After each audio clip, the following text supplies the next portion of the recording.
All right, welcome everyone to our Wellness Wednesdays. And thank you again for making the time for this. I know we're all busy, but it's really important that we invest some time in terms of our wellness.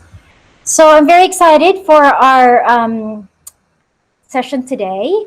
We're going to be talking about the body and what nourishes it, as usual, and what starves it. This is not something that's coming just off the top of my head.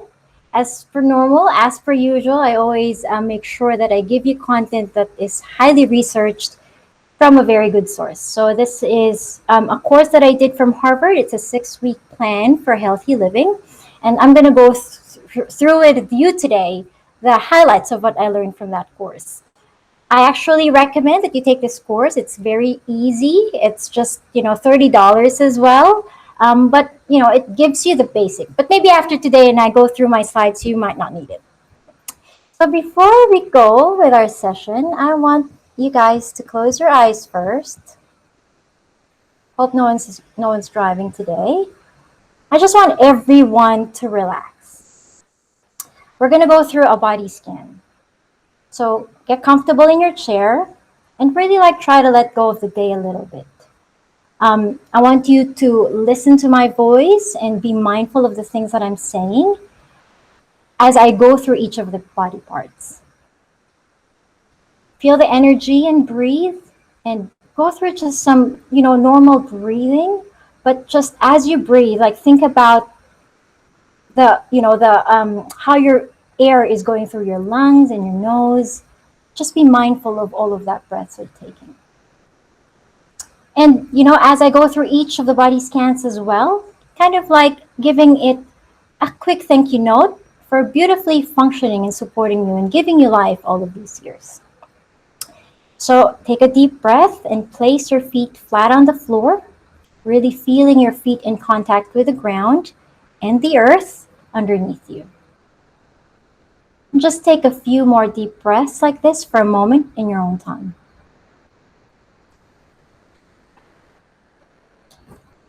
I'd like you to start focusing on your toes. And if you can wiggle them a little bit. Breathe and then release. Now relax your ankles,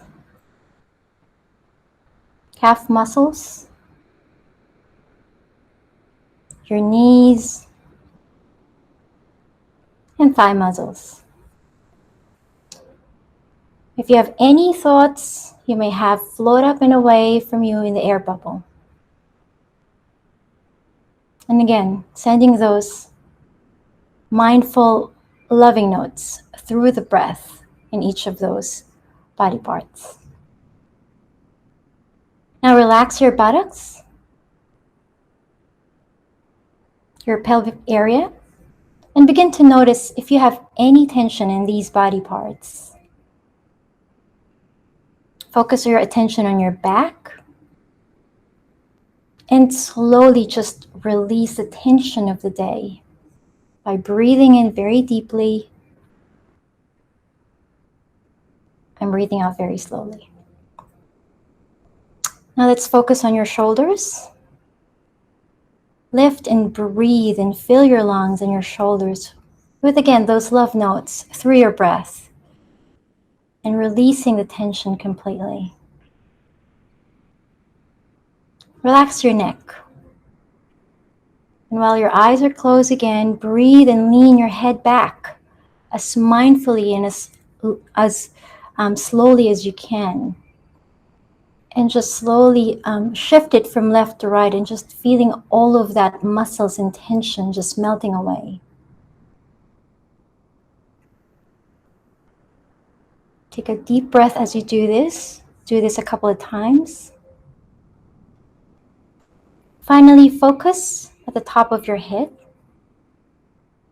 And if you're hunching your shoulders for the last time, just release your shoulders. Sink down and just feel the earth underneath you. Take a few more deep breaths on your own time and maybe thinking about what you're grateful for today. And as you slowly breathe out as well, think of the things that you don't need and just let it go. Now bring your attention back to the room. Be present and start noticing the sounds around you. One last breathing in very slowly.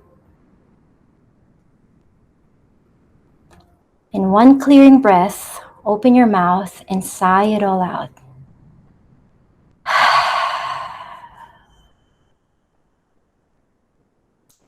And when you're ready, open your eyes.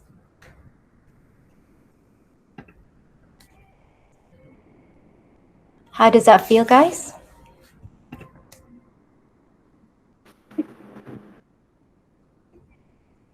Are you still awake? Good. Very relaxing. That's Yeah.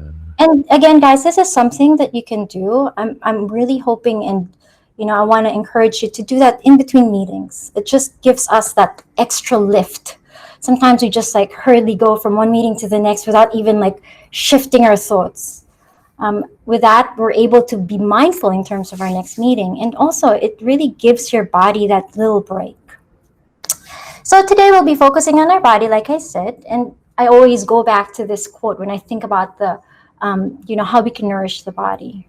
When we are young, we squander our health to gain wealth. When we get old, we will squander our wealth to gain our health back. Yeah, that's wrong. And we don't want to do that. And this is a reason why it's important for us to talk about these things. I'd like to ask you guys if you can share. Maybe I'm going to start with my sharing. I'll start with the good habits that I have, for my body, and the bad habits that I'll share that as well. And if you guys can think about it, I want 3 people to be able to share their good habits as well and their bad habits. So let's start with the good habits. So thankfully, thank you, COVID as well. I've been able to work out 3 to 5 times a week. So I do 30 minutes HIIT in the morning, three times a week during the work week. And over the weekend, I do yoga. I also do a lot of walking around when, the weather permits here in Melbourne.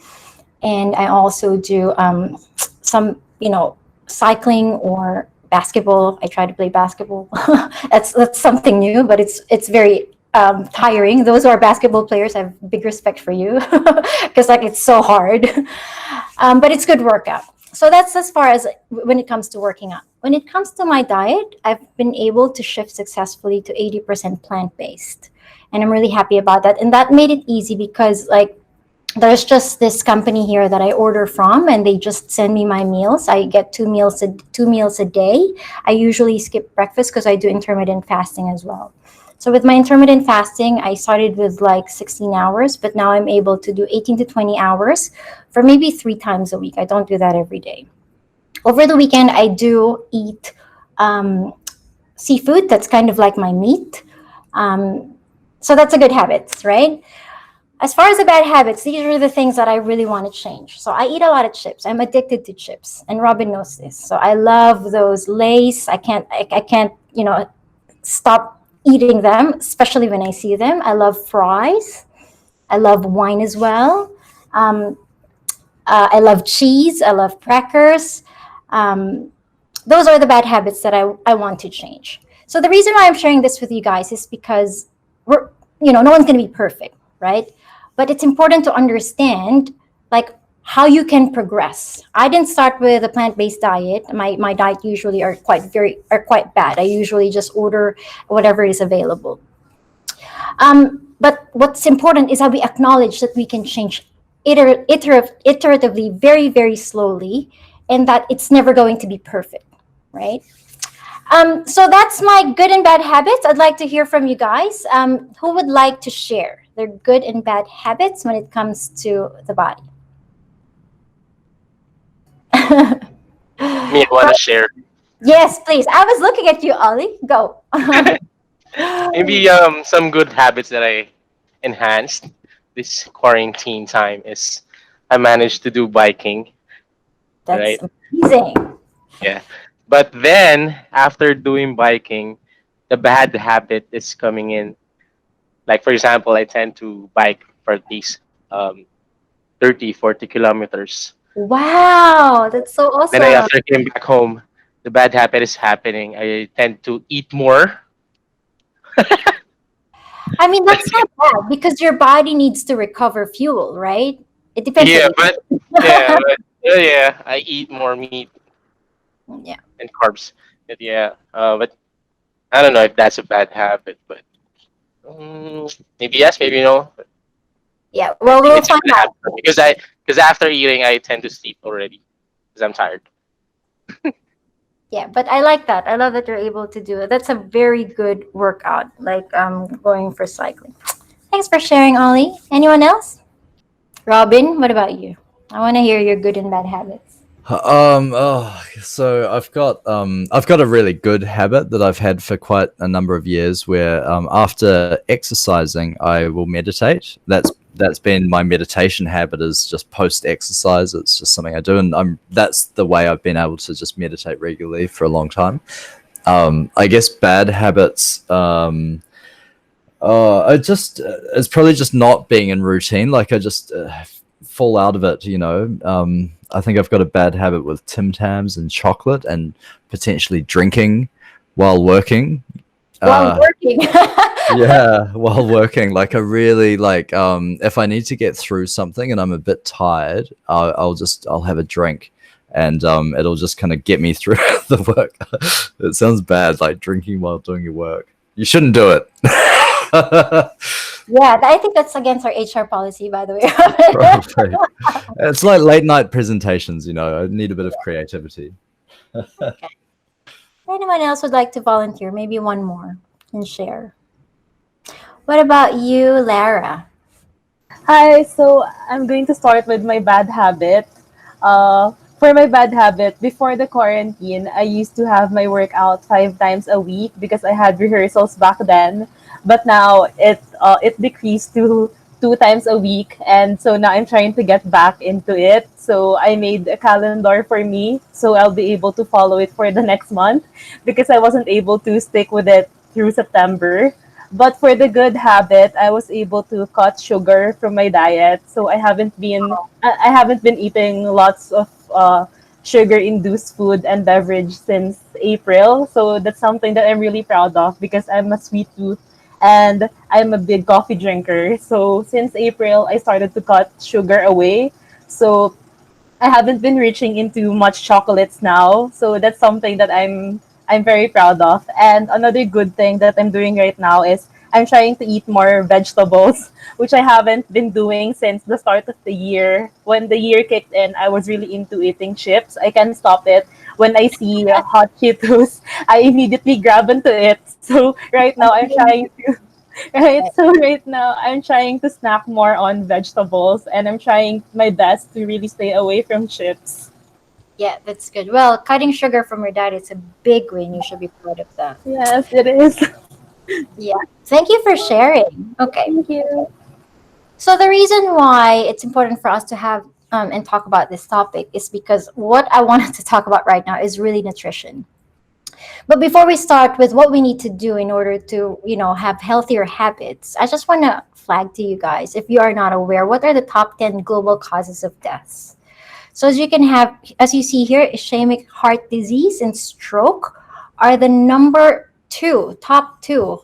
And this has been going on for about 15 years. So who is aware of heart disease and stroke as the world's biggest killers? According to World Health Organizations, about 15.2 million deaths in 2016. I don't think this is like shocking to all of us. We hear about this, but we normally just don't think about it because like we know that it only happens to old people. But I'm not sure if you're aware that a lot of younger people are starting to get all of these sickness as well right now. And this is mostly caused by food. In fact, chronic diseases are the leading causes of illness, disability, and death, and this is in Australia. Sorry.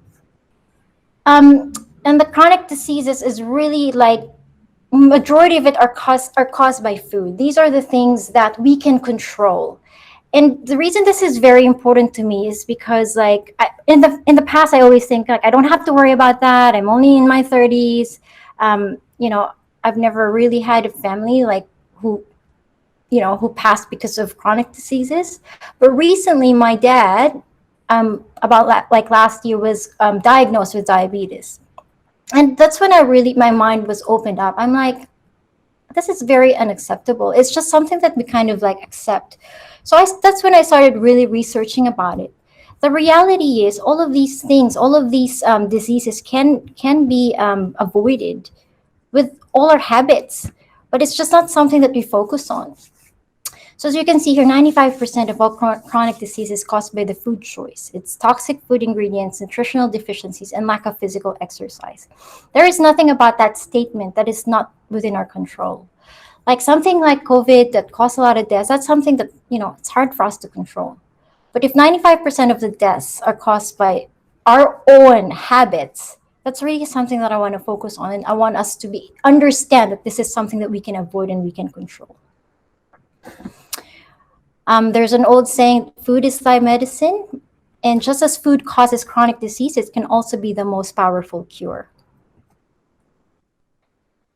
I don't know about you, but for me, when I started researching about this, like, I am so perplexed. I am just so confused with what is healthy and what is not. Like, there's so many information. Like, you've got all of these influencers pretending to be experts. You've got all of these companies, like, with all of their nutritional labels, like saying to us that this is healthy, this will make you lose weight, this will boost your, you know, it's anti-aging.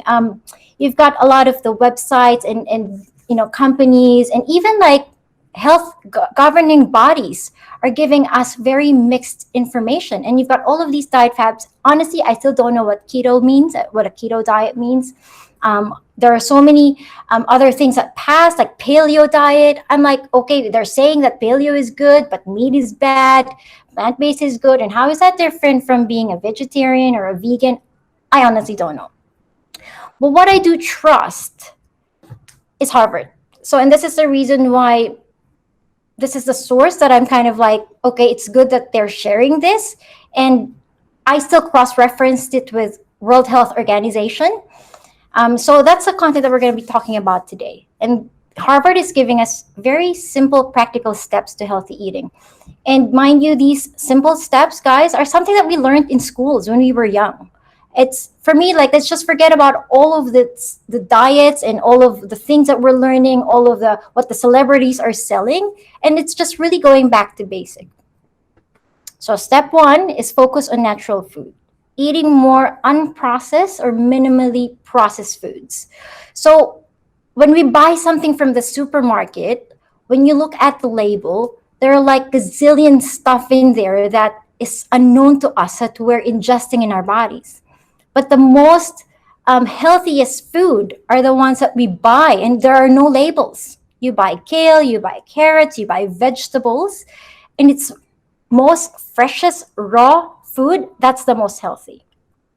The thing with those factory-made foods that we're so fond of buying is that they have added salt, they have added sugar, they have added oil, and that's the thing. We just don't know what those are. And mind you, I love those really tasty food as well.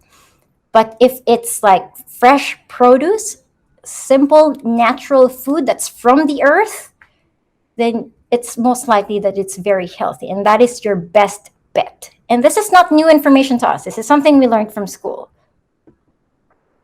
And then go for novelty. Go for a broader range of like trying new things like grains, vegetables, and fruits and beans.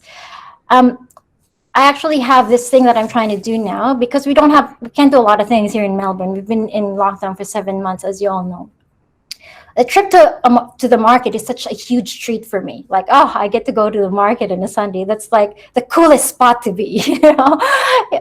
But what I do when I'm in the market is I go for a little adventure where I would buy a new vegetable that I've never tried or a new fruit that I've never tried before.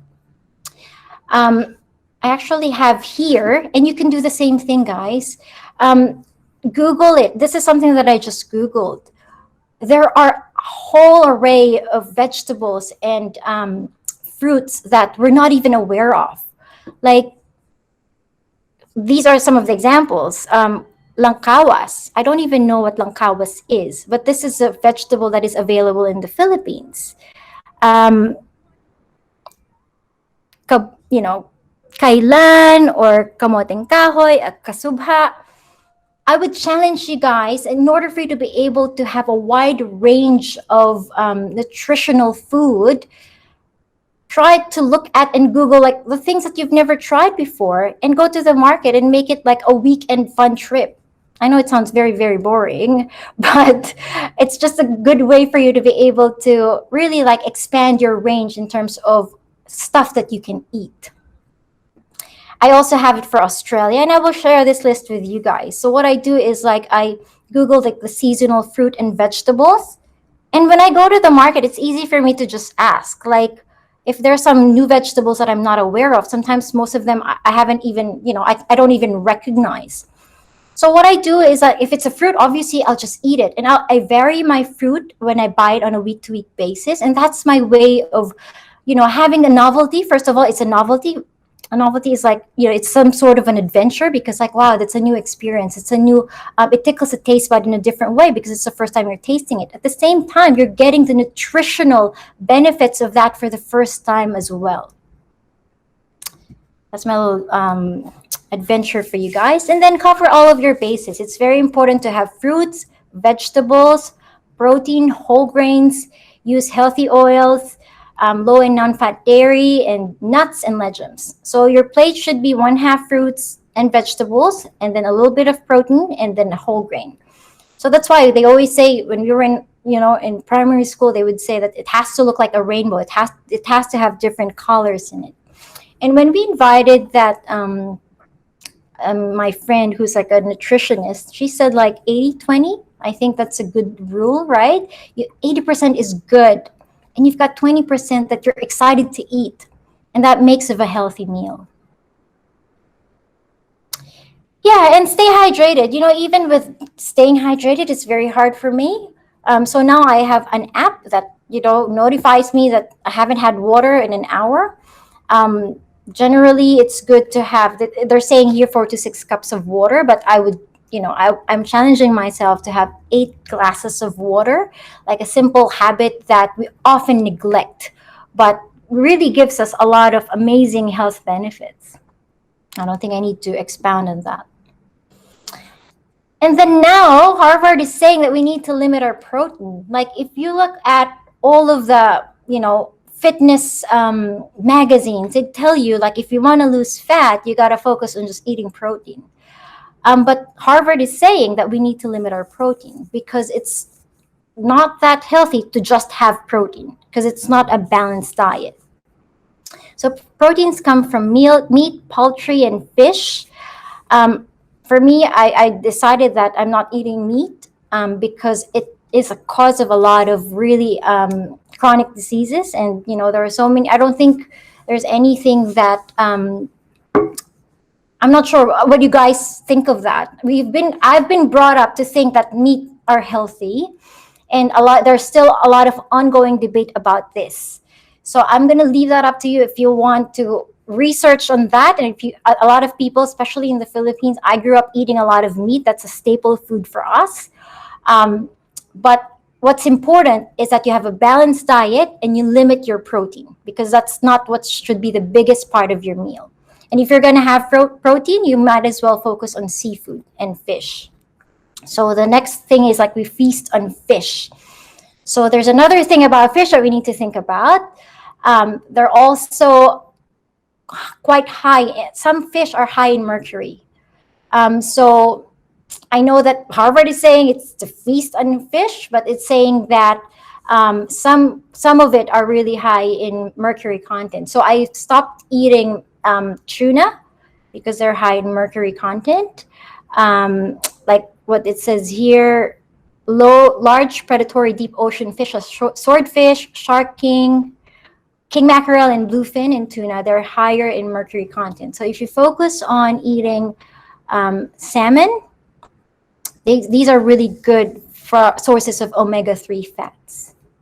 That's why for me, I do 80% plant-based and 20% fish on the side.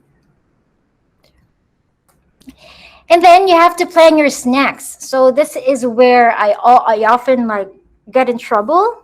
Um, and again, admittedly, I'm addicted to chips. So what I do now is that I don't buy them anymore. What I buy are like healthier snacks. Like so instead of having chocolate, I buy like dates. They're really sweet. It has sugar, but it's a healthier sugar, and it has a lot of nutritional benefits as well. I buy raisins, so just to satisfy my sweet tooth. And then for something salty, because I love salty food, I buy cashews. I buy what's the other one? Like almonds. So different types of like nuts and healthier nuts. I don't have chips in the house, I don't eat it. But mind you, sometimes I still go out when I'm like I really need something really unhealthy. So it becomes kind of like my cheat meal. But if you plan your snacks, then you're picking on really good stuff. Like I'll cut up some vegetables and I'll eat it with some hummus. And yeah, so when you already feel like you're full from your snacks, you're less likely to really grab those unhealthy food. So that's why it's really important to avoid to plan your snacking as well, and just accept that you would want a snack, and there's nothing wrong with snacking as long as you have amazing snacks that's accessible to you. So this is how a healthy eating plate look like. So you've got your vegetables, your fruits, your healthy proteins, and whole grains. Aside from that, you need to have a lot of water, you need to stay active, and you need to have healthy oils. Again, there is nothing here. This is really going back to basics, what we were taught in primary school, but it's just important for us to remember because frankly, for me, I often like get confused and perplexed with what healthy looks like. So again, increasing your vegetable and fruit intake. So you should eat about 2 cups of vegetables and 2 cups of fruit per day.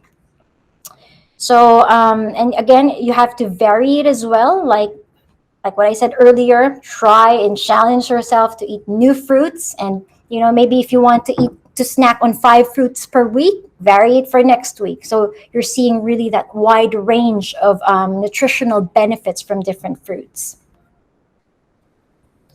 Switch to whole grains. So refined grains are like white bread and white rice. As you know, they're not the healthy carbs. They're bad for you because of refined sugars. That's a content of that. But if you switch to brown rice or quinoa, it's actually better. It makes you feel full longer, and has a lot of nutritional benefits as well. And then increasing healthy proteins. So as you can see here, plant-based sources like legumes, soy foods, nuts and seeds, and seafood, poultry, eggs, and small amount of lean meat. Those are the healthier proteins. So I'm not even sure, even eggs. I mean, that's still kind of like debatable. There are a lot of articles that's like saying that eggs are high in cholesterol. I think for me, I eat it like maybe once or twice a week, but it's up to you. I'll leave it up to you guys to research on these things. But again, like just going back to basics and everything in moderation. We talked about feasting on fish. You need to have 3-4 ounce portions. And then oils. So this is another thing. So what perplexed me is that when I researched, so we all know olive oil is the best. So just pick olive oil if you can. When I researched, I used to love coconut oil. And this is another confusion that they're saying that there isn't enough study to prove that it's a superfood. The thing with healthy oil is that it can't be a saturated oil.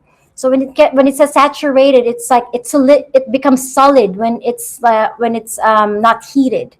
So the reason why that's bad is because that's the one that creates a plaque in your arteries, right? And you never see olive oil in a solid state, regardless of where you put it, hot or cold. It's always like in it's like oil, like liquid state. And that's the thing with coconut oil. Even if it has a lot of nutritional benefits, it gets really solidified. So olive oil, yes, olive oil. So avocado oil again. They're saying that it's healthier than than the other oils as well, but it's a lot higher when it comes to calories. Yeah, so with weight control, so weight control is not for vanity. Weight control is really important for you to be able to maintain a healthier lifestyle.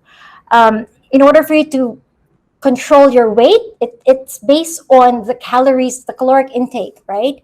So as you can see here, there's a way that you can size up your waist. I want you guys to stop thinking about, oh, I need to have a six pack. But because honestly, that's really just for vanity. That's really just what Instagram tells us of what is healthy. But what's real is that you cannot have excess fat, because excess fat is what causes all of those chronic diseases. The visceral fat makes it hard for our organs to function, right? So forget about looking. I mean, it's good to look good if you really want to, that's fine. But that's not the goal. That's not the healthy goal. The healthy goal is to eliminate our fat so that our organs can function well and our blood can flow well. So I'll leave it up to you guys if you want to measure up your waist. And look, it's shown here how you measure it so that you know if you've got a lot of excess fat in your body.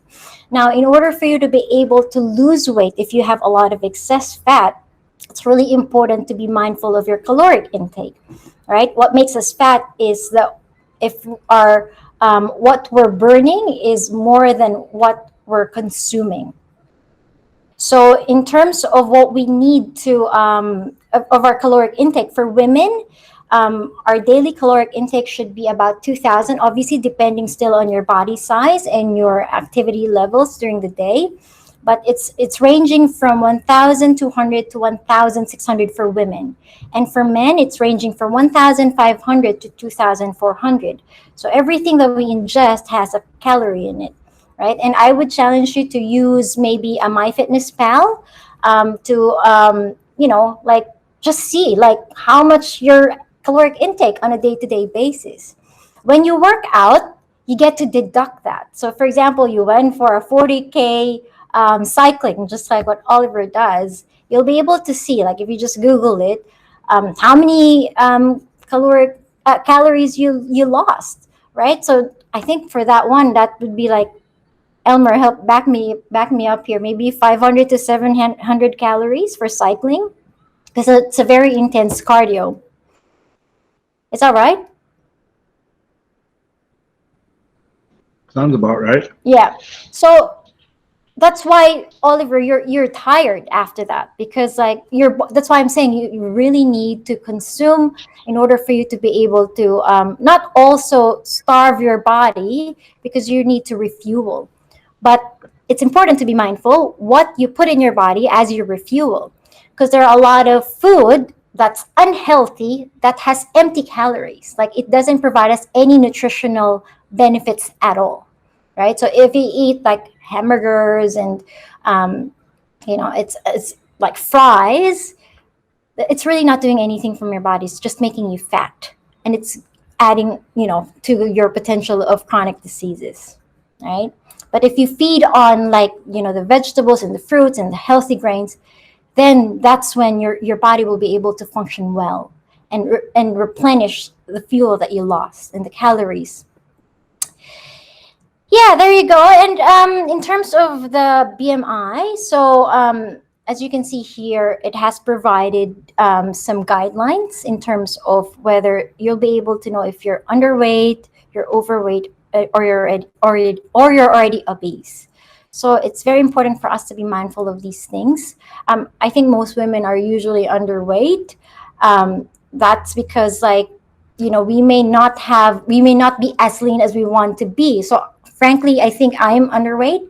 But if you're healthy, your muscles are a lot leaner. So therefore, you're a lot heavier. But if it's fat, it's actually a lot you look like, it's going to look like you're underweight. But in reality, you have a lot of skinny fat. And I do have a lot of skinny fat. That's why going back, it's important to measure your waist as well.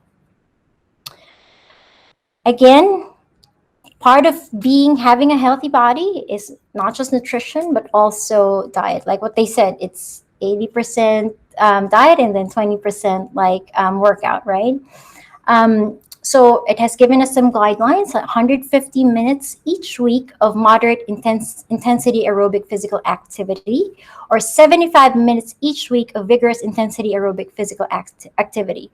But you also need to focus on muscle strengthening. So there are different types of workout. Like you've got your cardio workout, you've got your aerobic workout, you've got your muscle strengthening type of workout. These are the things that you need to think about. So cardio like helps you to really like lose a lot of your fat, but it doesn't really help in terms of making your muscles strong. So you got to think about like how you can make your muscles stronger as well and build it, right? And then you also need to do a lot of stretching and balance, and that's when you have your aerobic exercises, because a lot of guys think like yoga is just for women, but when you stretch, you really allow the tissues and the nerves to be relaxed, and to be able to be limber again.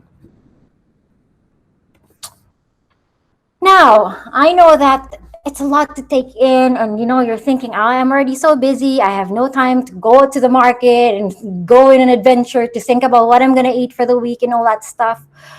But in order for you to make time for that, you got to think of your why. Everything that we do, we always need to go back to our why.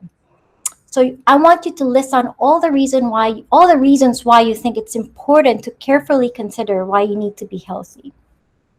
It could be as simple as like, well, I want to look good, I want to look my best, and these are amazing reasons, right? They're good reason. They're reason enough for you to do these things. But I want you to dig deep. Go beyond your personal benefits, because sometimes if it's just for our own personal benefits, like, it's easy to just like, I don't care, skip it, whatever, because you're just doing it for yourself. But if you dig deep, if you think about doing it for your family, that's why I shared with you guys. And in the next slide, I'll share with you why I'm so passionate about this. So write down all of the benefits and then put the top 3. And then I want you to read it, internalize it, read it aloud. When you're feeling lazy and you're feeling busy, I want you to go back to these reasons. Then that will give you your motivation, the extra boost. So I'll share with you guys my why. I already kind of like shared it with you earlier. So for me, wellness is my passion. It's the essence of life for me, not money, and also not pleasure. Health is for me truly wealth, because if I'm not healthy, I'm not able to work, I'm not able to serve, I'm not able to love, I'm not able to live. Right? My family is my motivation to stay healthy, because I don't want to burden them. And the reason why I'm learning about these things is because for you guys, right? It's not just for me, it's for you guys. I want you guys to be healthy, and I mean that with all of my heart.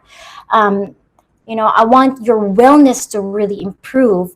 At the same time for my family as well, because all these chronic diseases and causes of death, I feel like life's just going to go by us, and I don't want, anyone that I know, would be the reason for the death, but it could have been prevented, right?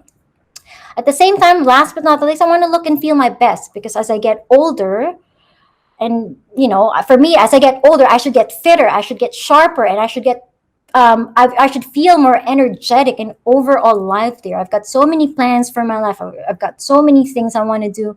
And I'm 37 now, and I've really been mindfully thinking and planning about how my overall wellness would be as I enter the next decade of my life, as I turn 40. I want to be at the best shape of my life, and I want to feel my best when I reach 40. So I'm working towards that on a day-to-day basis, and being mindful about the choices that I make today. Yeah, so I really challenge you guys. I want you to, if you have partners, like, think about that, right? Think about like why you and your partner should really think about how you could be healthier, because this is really talking about life, right? Everything else is, like, we work all the time, we do all of these things, but seriously, like, there is nothing more important than our health, because if we don't have our health, like, we can't do anything. I also want you to understand that this is a lifestyle change. We talked about like establishing your why, and that determines the how and the what. Like I've given you some of the how and the what, but you gotta also make it personal to you, right? I've given you some tips, but you gotta make it work for you. You gotta make it achievable for you. You gotta make it realistic for you. But if your why is not deep enough, you're really just gonna like let this pass through your ears, right? Oh yeah, I know. Pauline said we need to do this, and then you'll forget about it, right? But I really want you to think about this carefully because we're talking. Life passes by so quickly, and we've seen that even when we're in lockdown, like the year is almost gone, right? And you're just like, oh, I'm getting older. Oh, and then all of these complications come just because we don't establish a healthier lifestyle. So Whoop It, we talked about Whoop last time. Robin, can you please tell everyone what Whoop is? Oh, you're putting me in the spot. Wish, outcome, objections, and plan. Very good. Now I have a video to present to you guys. So acronym WOOP, WOOP. So the W is wish. This is where most people live. They wish for something. They fantasize about being rich and famous, whatever. The O is the outcome. And they never take their wish and make it an outcome, meaning specifically, what do you want? You want to be rich and famous as an actor, a comedian, like what entrepreneur, like what is it that you want to do? And then paint that picture really specifically. Now, the reason they need to do that is there's a fascinating psychological principle that happens where the more, ready for this, the more you think about your dream, the more you focus on it, the less likely you are to achieve it. Why? Because you pacify yourself. There's a part of your brain, the same part that makes watching a movie so thrilling, because you forget that it's not real. The more you fantasize about achieving that goal, you actually become pacified and don't take the actions because you already have the emotional response of having it. The second O is obstacle. So what's going to be the hard part? So you've got your wish, you know what the outcome is, and now identify what is going to be hard in there.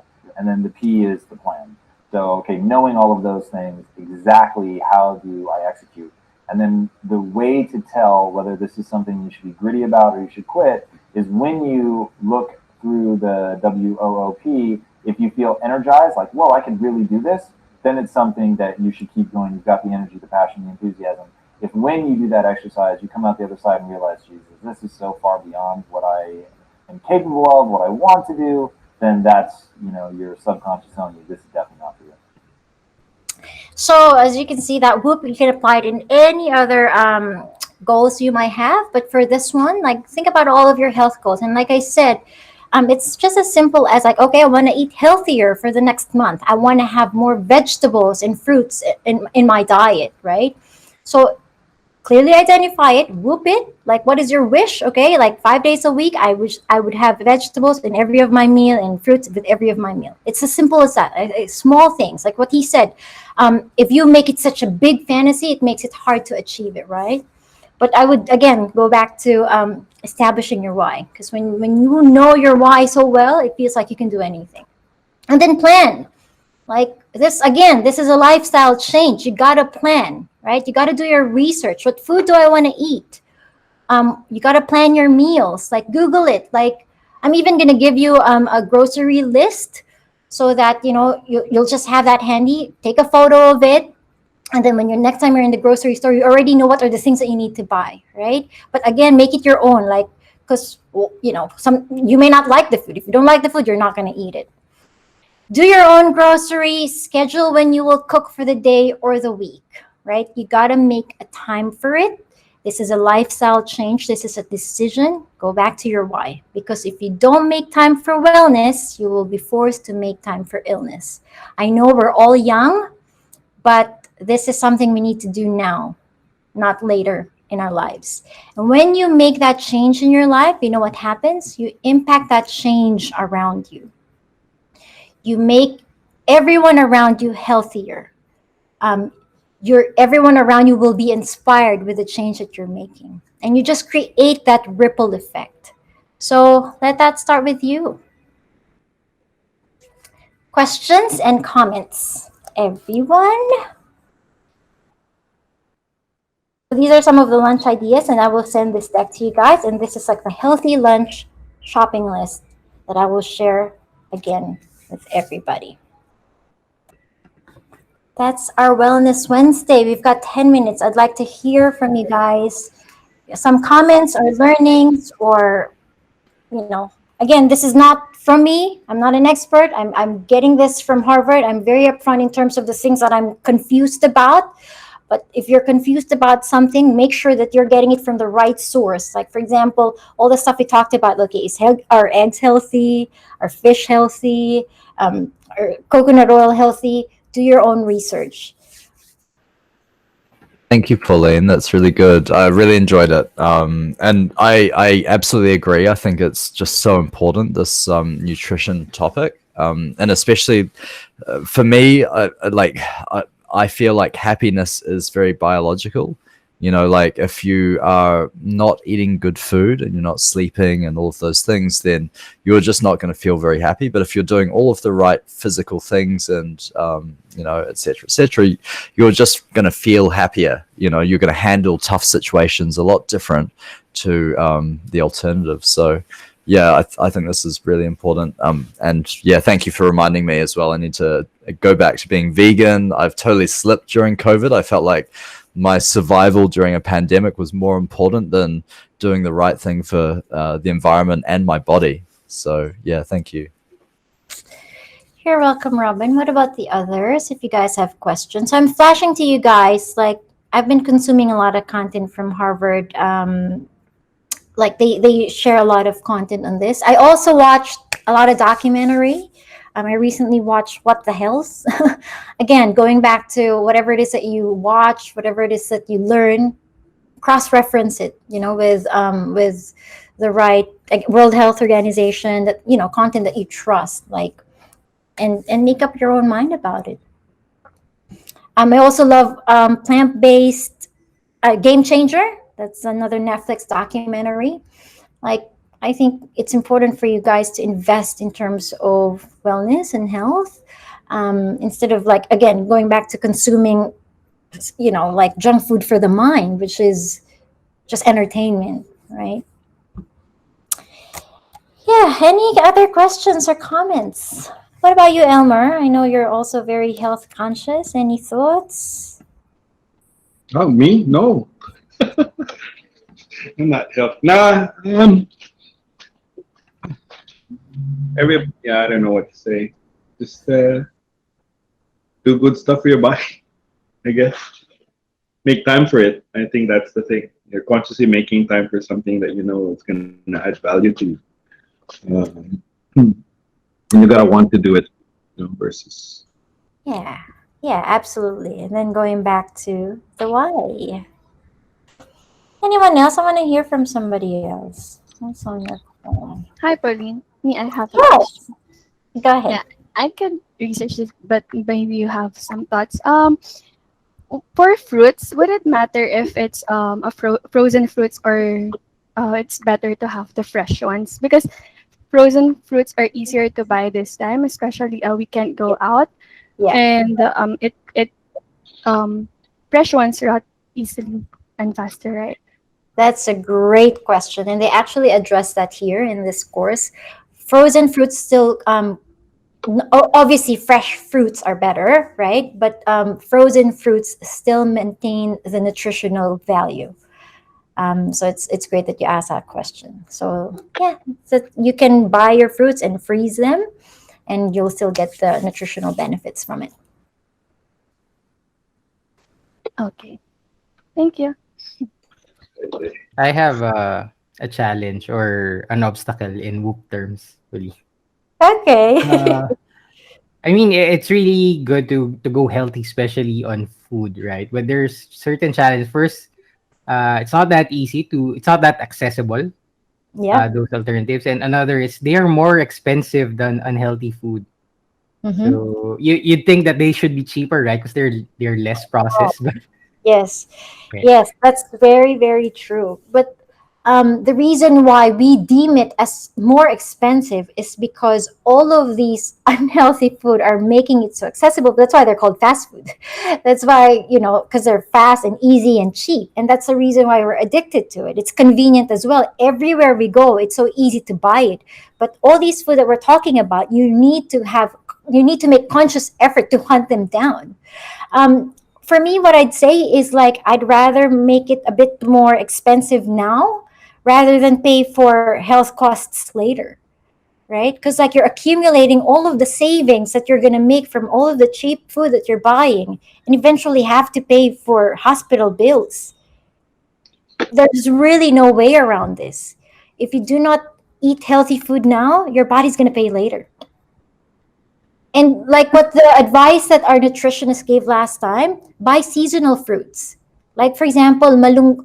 Munggo is a superfood.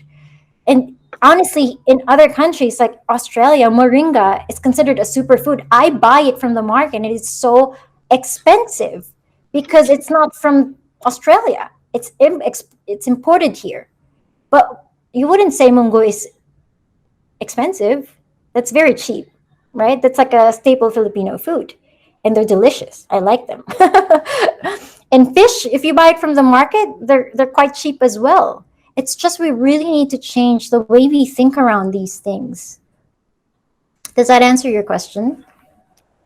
Yeah, I like the analogy on instead of paying hospital bills. Okay. That's true. Like it became so. This became so personal to me when my dad called my mom called me last year and she said that my dad has diabetes. And my dad is very young. He's only like 56. They got married when I was when they were 18. I got pregnant. They gave birth to me when they were 18. So I just always think they're always going to be young. And I'm like, I don't know why he got diabetes. I was like so perplexed, and it just became natural to me that people get sick. As we get older, people get sick, but it doesn't have to be the case. If we change our habits now, our food could be our medicine. What about you, Cecilia? I've never heard from you. Can you please share your thoughts?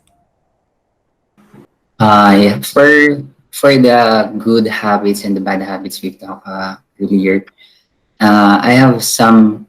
For the bad habits, I tend to sleep very late these past few weeks, so I think that's really bad for my health. And for the good habits, one of those are I started again to work out to start my workout. So every morning or every evening, I tend to do some calisthenics or skip ropes.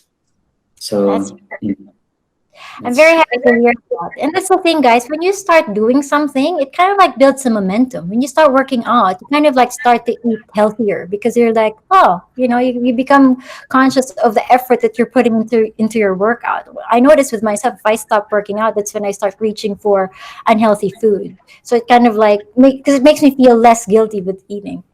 So in terms of your sleep, one thing I need to say, guys, is like you gotta Google sleep debt as well. Like if we're not sleeping the right amount every night, it creates a lot of complications later on in our lives, and that's because of sleep debt, and our body is not getting enough rest. So yeah, thank you for sharing that, Cecilio. And thank you so much for your time, everyone. I hope you learned something. I will send the recording and the deck, and I hope that we can start making the right choices for our bodies this week and ongoing.